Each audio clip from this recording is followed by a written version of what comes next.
In space, no one can hear you scream, and now that same thing is true for the Marvel Universe, as the Xenomorph, one of the most iconic creatures in all of horror, makes its way to the pages of Marvel Comics. So then, as we join this new series from Phillip Kennedy Johnson, we are in the timeline in between Alien 3 and Alien Resurrection, in case you were wondering. We're introduced to our POV character for this series, a man named Gabriel Cruz, a former colonial marine turned head of security for the Epsilon space station.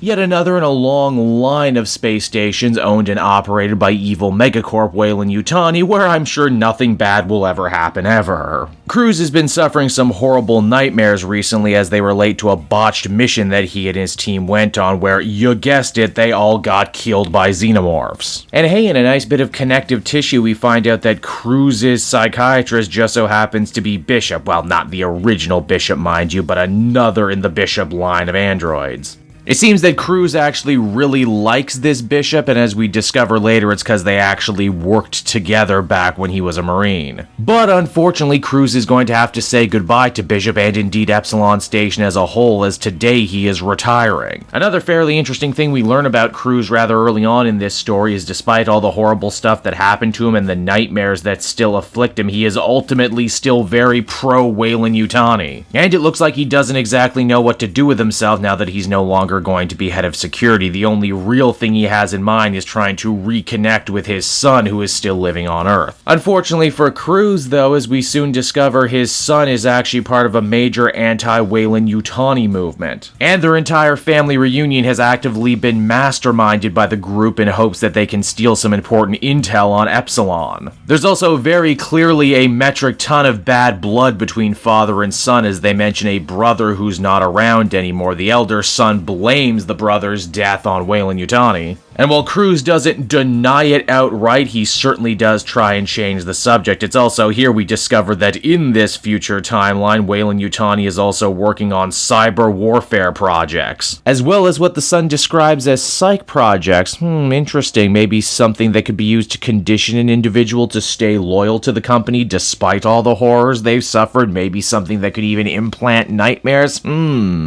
This reunion is one giant bust, which naturally ends up breaking poor Cruz's heart, especially as he never actually got to tell his son the real reason why he was forced into retirement. It had nothing to do with his nightmares or the xenomorphs and everything to do with the fact that he's dying.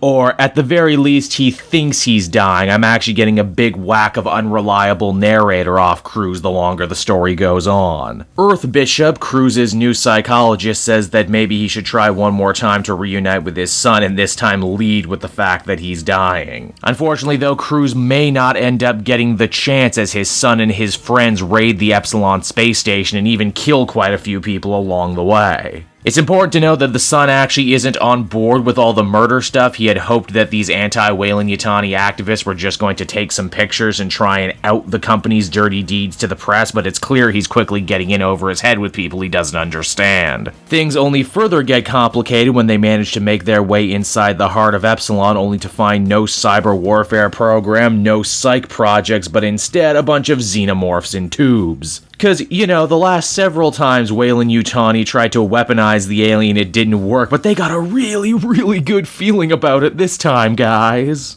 And from here you can probably guess what happens next, right? Shit hits the fan, face huggers break out of the tubes, and the son's team all end up getting murdered and impregnated by alien spawn. Meaning that the only person who can save this guy and the Epsilon station is, well, Cruz himself. And so that was Alien issue number 1, everybody, and ultimately I thought it was a pretty damn cool little story, an excellent little jumping on point, even if you're only tangentially aware of what the Alien and the Alien series is all about. More than anything, I appreciate that Phillip Kennedy Johnson really treated this horror movie franchise like, well, a horror movie. He didn't blow his wad right out of the gate with big crazy alien attacks, he built up to it. In fact, I couldn't help but feel like Johnson was desperately trying to put the cosmic horror back into the world of the Xenomorph. It's not just scary because they spit acid and can face hug you. They're scary because they're unknowable killing machines that can't be stopped, can't be bought, can't be bargained with. And even if you survive your run-in with them like Cruz did here, here, you're still going to be haunted the rest of your days knowing that something so unbelievably evil and horrifying exists out there in the darkness of space. Overall, I feel comfortable giving this one an 8.5 out of 10. This was a good ride, and I think if you're a fan of the Alien franchise, or even just looking for something new at Marvel that isn't superhero related, I think you're going to dig this.